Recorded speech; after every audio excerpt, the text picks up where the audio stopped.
नमस्कार साथियों, आज हम वापस से काव्य दोषों की तरफ लौट रहे हैं और आज चर्चा कर रहे हैं अप्रतीत्व काव्य दोष पर।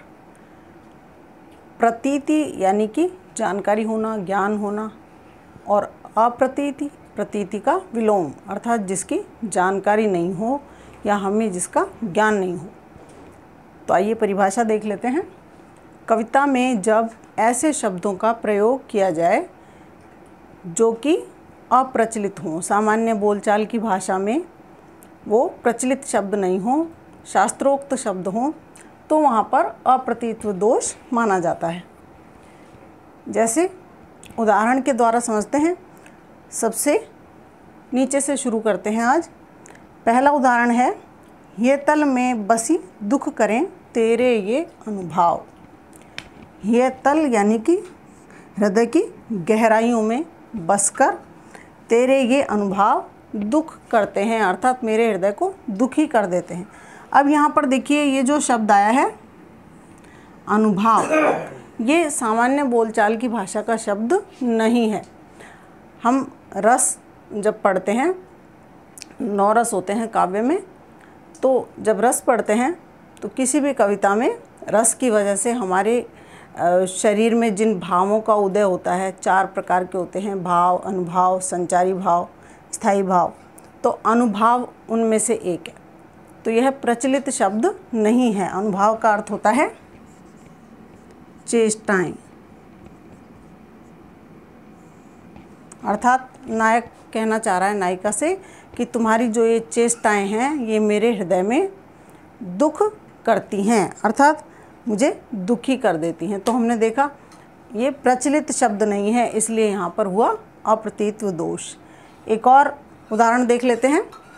जगजीव जतीन की छूटी तटी, केशवदास ने रामचंद्रिका में लिखा है।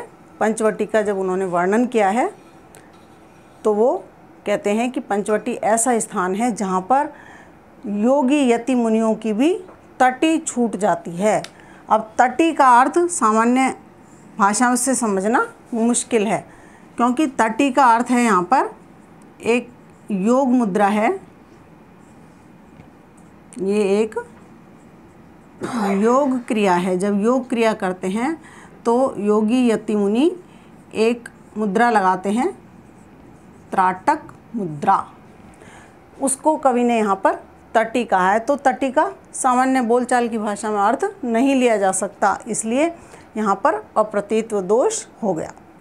एक और आइए उदाहरण देख लेते हैं।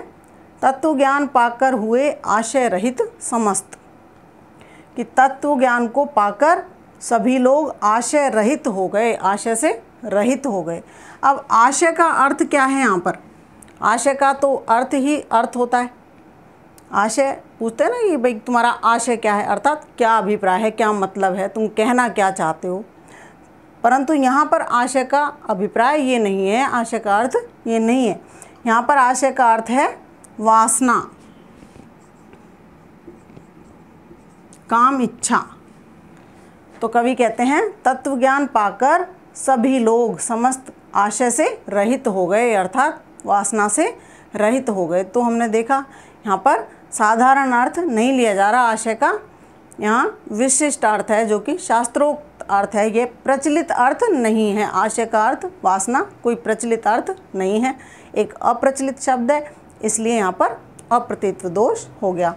एक और उदाहरण देख लेते हैं। विषमय यह गोदावरी अमृतन को फल देत।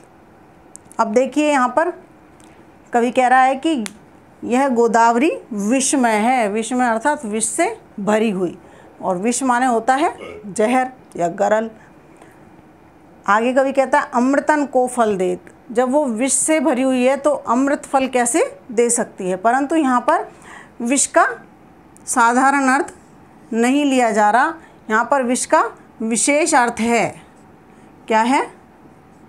जल, अर्थात जल से भरी हुई गोदावरी अमृत फल देती है, पेड़ों को, पौधों को इस तरह से पुष्ट कर देती है कि उनमें अमृत रूपी फल आते हैं। तो हमने देखा कि विष का विशेष अर्थ यहाँ पर लिया गया जल, और इसलिए विष में गोदावरी का अर्थ हुआ जल से भरी हुई गोदावरी। तो यह भी एक अप्रचलित अर्थ है, इसलिए यहाँ पर भी हुआ अप्रतीत्व दोष। एक और उदाहरण देख लेते हैं। माया के प्रपंच ही सो भासत प्रभेद सबे, कांच फलकनी जो अनेक एक सोई है। ये जो दोहा है, दोहा तो नहीं इसको कहेंगे, कवित्व के 2 चरण हैं ये। रत्नाकर जी का कवित्व है। उद्धव ने ये शब्द कहे हैं, तो ये कवित्व के 2 लाइनें हैं, मैंने ली हैं यहाँ पे। इसमें कहना चाह रहे हैं कवि कि माया के प्रपंच से सब भासत प्रभेद है। प्रभेद मतलब अंतर, प्रभेद यानी कि अंतर। परंतु यहाँ ये अप्रचलित शब्द नहीं है, अप्रचलित शब्द है यहाँ पर माया। माया का हम सामान्य अर्थ जानते हैं, धन माया, अर्थ माया से लेते हैं, परंतु यहाँ माया का विशेष अर्थ है अज्ञान, कि अज्ञानतावश सभी लोग ब्रह्म को और जीवात्मा को एक ही करके मान लेते हैं। एक ही करके नहीं, अलग अलग मानते हैं, अंतर कर देते हैं दोनों में, ब्रह्म और जीवात्मा में अंतर कर देते हैं, जबकि वस्तुतः क्या है, ब्रह्म का ही अंश सारी जीवात्माएं हैं, परमात्मा का ही अंश सारी जीवात्माएं हैं। तो इसलिए उन दोनों में कोई अंतर नहीं है, परंतु सामान्य जन जो है माया का सामान्य अर्थ लेते हैं तो वो उनमें अंतर कर देते हैं। आगे कहता है, कांच फलकनी जो अनेक एक सोई है। जिस प्रकार कांच के फलक के जब टुकड़े कर दिए जाएं तो उसमें जितने टुकड़े होंगे उतनी ही आकृतियां दिखाई देंगी, लेकिन वास्तविक रूप से वो एक ही है, आकृति तो एक ही है, उसके सब जो दिख रहे हैं उसकी आईने में प्रतिबिंब दिख रहे हैं। तो प्रतिबिंब अनेक दिख रहे हैं परंतु बिंब तो एक ही है।